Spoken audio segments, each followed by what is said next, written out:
Hello bachcho, let us first read the question here.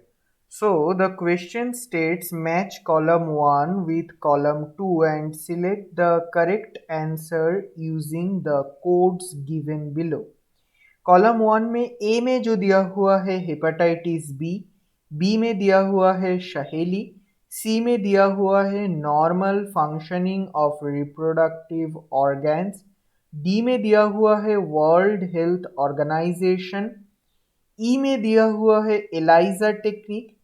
अब column 2 के 1 में दिया हुआ है विटामिन ई, 2 में दिया हुआ है 7 अप्रैल 1948, 3 में दिया हुआ है CDRI लखनऊ, 4 में दिया हुआ है डिटेक्शन ऑफ एंटीबॉडी और एंटीजेन एंड फिफ्थ में दिया हुआ है hepatitis B virus. Okay, so let's start.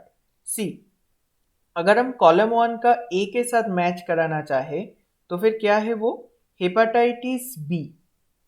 अब हेपेटाइटिस बी में जो होता है, हेपेटाइटिस बी का जो कॉजिंग ऑर्गेनिज्म है वो क्या है, मतलब हेपेटाइटिस बी कौन कस करता है, कौन सा वायरस हमारे बॉडी में कॉज करता है, वो होता है हेपेटाइटिस बी वायरस या फिर HBV, जो ज़्यादातर अनप्रोटेक्टेड सेक्सुअल कांटेक्ट की वजह से हमारे बॉडी के अंदर घुस आता है।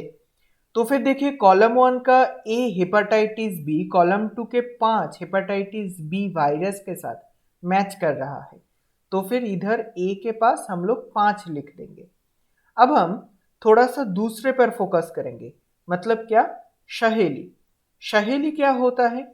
शहेली एक तरीका का नॉन स्टेरॉयडल प्रिपरेशन या फिर नॉन स्टेरॉयडल पील, ओरल कॉन्ट्रासेप्टिव पील होता है ये, जो कि फर्स्ट डेवलप कहाँ किया गया था? CDRI लखनऊ में। Okay, so Saheli is a Saheli is a non steroidal pill which is or which was developed in Central Drug Research Institute or CDRI in Lucknow. Okay, CDRI in Lucknow.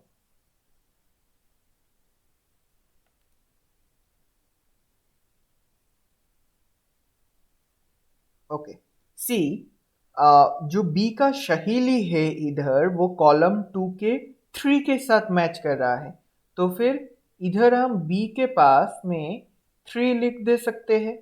Okay, अब हम थोड़ा सा सी को देखेंगे। सी में क्या दिया हुआ है? सी में ये दिया हुआ है कि normal functioning of reproductive organs.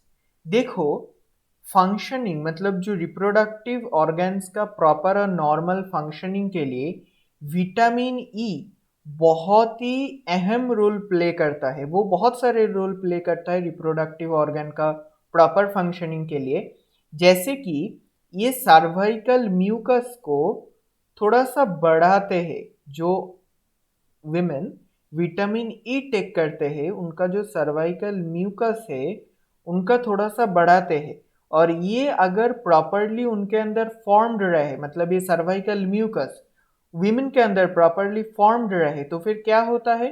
तो फिर स्पर्म वहां पर ज़्यादा देर तक रह सकता है। Sperm can stay longer in the cervix.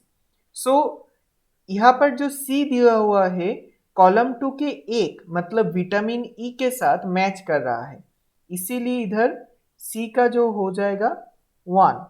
Okay, सो अब हम अगर इधर डी का मतलब वर्ल्ड हेल्थ ऑर्गेनाइजेशन का देखेंगे तो फिर ये क्या होगा?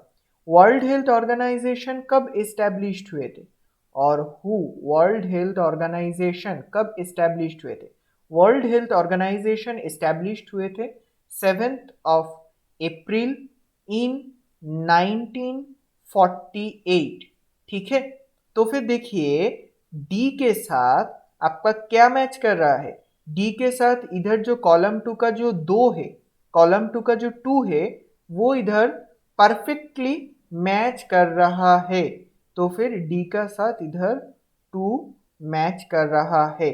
ओके, अच्छा, अब अगर हम ई को देखेंगे, मतलब एलाइजा टेक्निक, एलाइजा टेक्निक को अगर हम देखेंगे तो फिर ये क्या है? एलाइजा एक है तुम्हारा इम्यूनो डायग्नोस्टिक टेक्निक, मतलब इसके द्वारा हम लोग बहुत सारे ऐसे इन्फेक्शियस डिजीज, जैसे कि अगर हम लोगों को हमारे ब्लड के अंदर HIV की प्रेजेंस जानना हो तो फिर हम लोगों को एलाइजा के मदद लेना पड़ेगा।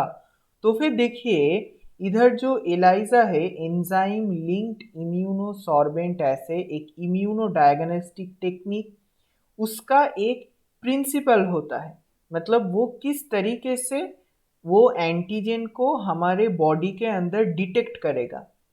जो पेशेंट होता है, जो सस्पेक्टेड पेशेंट होता है, उनका सेरम लिया जाता है। सेरम लेने के बाद उसको टेस्ट किया जाता है और उन सेरम में ये दिखा जाता है कि अगर हमारे बॉडी के अंदर वो पर्टिकुलर एंटीजन रहेगा तो फिर वो एंटीजन के रिस्पेक्ट में एक स्पेसिफिक तरीका का एंटीबॉडी का फॉर्मेशन होगा और ऐसे एंटीबॉडी एंटीजेन कॉम्प्लेक्स फॉर्म होगा। इसको देखकर भी हम पहचान सकते हैं। इधर अगर एंटीजन खुद आ गया तो फिर उससे भी हम लोग वो डिजीज को डिटेक्ट कर सकता है। या फिर सोचो कि HIV के लिए एक स्पेसिफिक एंटीबॉडी होता है हमारे बॉडी में। हर एक वायरस या फिर बैक्टीरिया के लिए स्पेसिफिक एंटीबॉडी होते हैं। इसको हम लोग स्पेसिफिसिटी कहते हैं, हमारे इम्यून सिस्टम की इस प्रॉपर्टी को। तो फिर HIV के लिए भी एक स्पेसिफिक एंटीबॉडी होगा। तो फिर वो एंटीबॉडी को हम लोग अगर सीरम में पाए तो भी हम लोग ये कंक्लूड कर सकते हैं कि इस पेशेंट, ये सस्पेक्टेड आदमी के अंदर HIV वायरस सच में है या नहीं। ओके, तो फिर देखिए, ये जो एलाइजा जो टेक्निक है, एलाइजा टेक्निक इधर जो कि है ई का जो है, ये 4 के साथ बिल्कुल सही तरीके से मैच कर रहा है।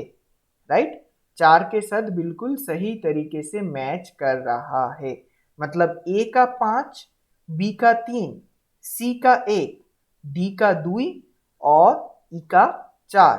राइट, अगर हम पहला ऑप्शन को देखेंगे, देखो ए का 5, बी का 3, सी का 1, डी का 2, ई का 4, बिल्कुल एकदम इसी ऑर्डर में जा रहा है जिस तरीके से हम लोग ये ऑर्डर हम लोगों ने बनाया है कॉलम में।